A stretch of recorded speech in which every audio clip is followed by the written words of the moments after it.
Absolutely, Juliana. So this is, of course, day 3 of President Trump's visit to the UK. It's one that's been filled with pomp and with circumstances. I'm standing right outside of Winfield House. That, of course, is the residence of the U.S. ambassador here in the United Kingdom. And in just an hour or so from now, the president will be taking off via Marine One. He'll be traveling to Portsmouth for a massive review of British naval forces to commemorate, of course, the 75th anniversary of D-Day. And of course, we'll be headed to Normandy very, very shortly.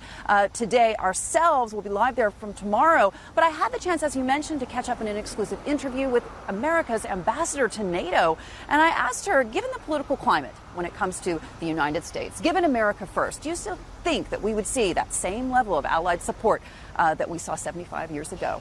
Take a listen. We're going to have a wonderful commemoration of the 75th anniversary of D-Day.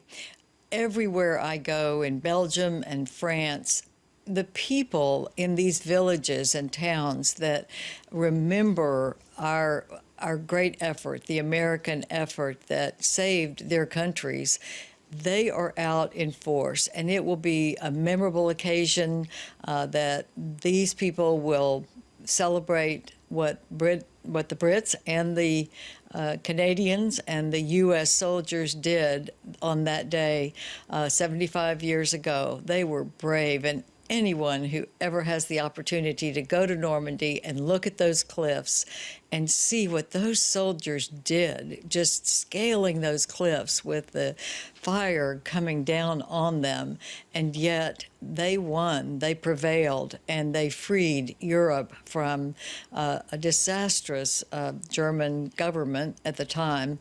And I think the people of Europe appreciate it, and they celebrate it every year.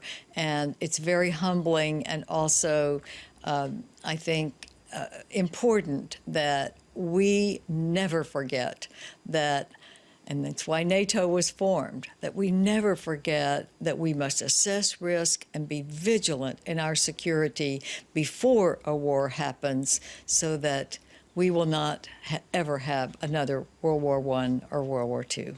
Ambassador, how does that square with the America First policy that the president has continued to espouse, in your view? Because one of the first speeches that Winston Churchill made in rallying the British public to continue to fight on, he concluded by saying that we should fight on until the United States, the new world, comes to the rescue and liberation of the old. Do you think that that would happen in today's context? Yes, I do. I think that's what NATO was formed to do, is to have the strength of deterrence so that we would never have to do defense.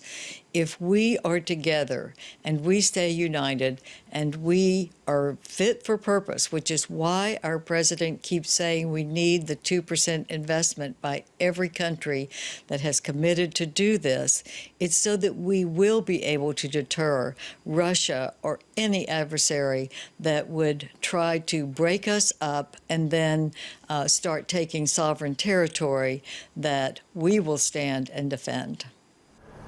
So no nattering nabobs of negatism for the U.S. ambassador to NATO. You heard there Kay Bailey Hutchison, the former U.S. senator from Texas, essentially saying that deterrence is the best method when it comes to taking on any existential threats, whether they be from Russia or elsewhere.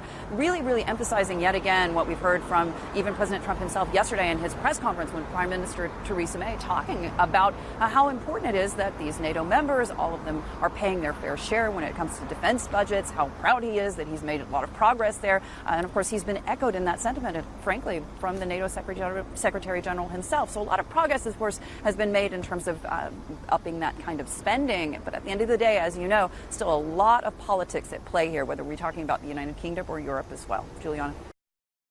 Hey everybody, it's Hadley Gamble from our new CNBC Middle East Bureau in Abu Dhabi. Thanks for stopping by. Now, to watch more, you can try one of the videos that just popped up on your screen. And don't forget to subscribe.